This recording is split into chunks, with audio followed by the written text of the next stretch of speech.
नमस्कार, मैं अंजना और आप देख रहे हैं तहलका लाइव टीवी, आपकी आवाज। आइए रुक करते हैं आज की बड़ी खबर पर। भारत कनाडा के संबंधों पर जमी बर्फ पिघली।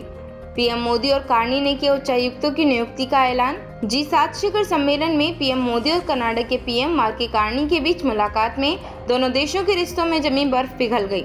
दोनों देशों ने उच्चायुक्तों की नियुक्ति और राजनयिकों की संख्या बढ़ाने पर सहमति जताई। मुक्त कारोबार समझौते पर बातचीत फिर से शुरू होगी। पीएम मोदी ने कनाडा के साथ संबंधों को महत्वपूर्ण बताया। भारत और कनाडा के रिश्तों पर पिछले 1.5 वर्ष से भी ज्यादा वक्त से जमी बर्फ सोमवार को दोनों देशों के प्रधानमंत्रियों के बीच हुई मुलाकात में पिघल गई। अल्बर्टा में आयोजित G7 शिखर सम्मेलन में विशेष मेहमान के तौर पर आमंत्रित पीएम नरेंद्र मोदी और कनाडा के पीएम मार्क कार्नी के बीच तकरीबन 40 मिनट बैठक चली। इसमें सबसे पहले इस बात पर सहमति बनी कि दोनों देशों की राजधानी में उच्चायुक्तों की जल्द से जल्द नियुक्ति की जाएगी।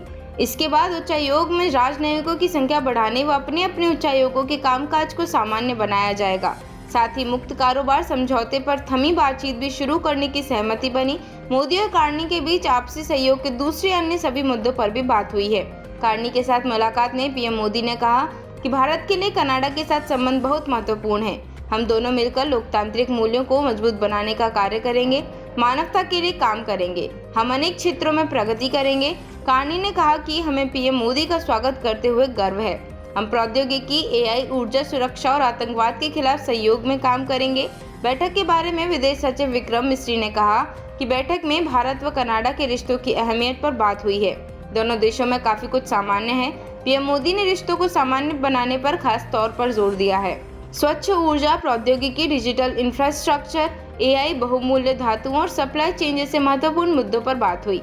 दोनों नेताओं ने अपने वरिष्ठ अधिकारियों को निर्देश दिया है कि स्थगित कारोबारी वार्ता को शीघ्र शुरू किया जाए। कनाडा के पूर्व पीएम जस्टिन ट्रूडो ने भारत पर अपने देश के कुछ नागरिकों की हत्या कराने का आरोप लगाया था। यह आरोप खालिस्तानी आतंकवादी हरदीप सिंह निज्जर की हत्या के बाद लगाए गए थे।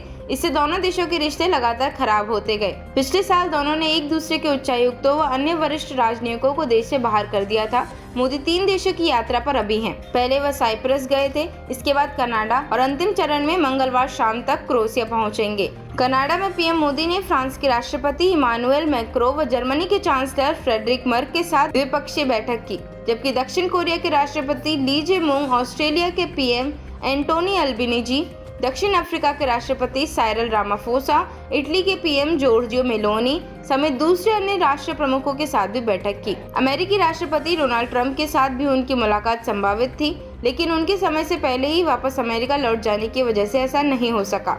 बैठक में पश्चिम एशिया में ईरान और इसराइल के बीच बढ़ता विवाद काफी छाया रहा। G7 के सदस्य देशों और इस बैठक में विशेष तौर पर आमंत्रित देशों के नेताओं के सम्मेलन को संबोधित करते हुए मोदी ने आतंकवाद और AI व डीप फेक के बढ़ते खतरे को खास तौर पर उठाया। उन्होंने कहा कि वैश्विक शांति व समृद्धि के लिए हमारी सोच व नीति स्पष्ट होनी चाहिए। यदि कोई भी देश आतंकवाद का समर्थन करता है तो उसे इसकी कीमत चुकानी होगी। इस संदर्भ में मोदी ने अमेरिका व पश्चिमी देशों की तरफ से आतंकवाद पर दोहरी नीति अपनाने पर भी करारा प्रहार किया। इस संदर्भ में मोदी ने अमेरिका व पश्चिमी देशों की तरफ से आतंकवाद पर दोहरी नीति अपनाने पर भी करारा प्रहार किया और कहा कि एक तरफ तो हम अपनी पसंद नापसंद के आधार पर भांति भांति के प्रतिबंध लगाने में देर नहीं लगाते, दूसरी ओर जो देश खुलेआम आतंकवाद का समर्थन करते हैं हम उन्हें पुरस्कृत करते हैं। तब तक बस इतना ही, फिर मिलते हैं एक ऐसे ही बड़ी खबर के साथ। तब तक नमस्कार और देखते रहिए तहलका लाइव टीवी, आपकी आवाज।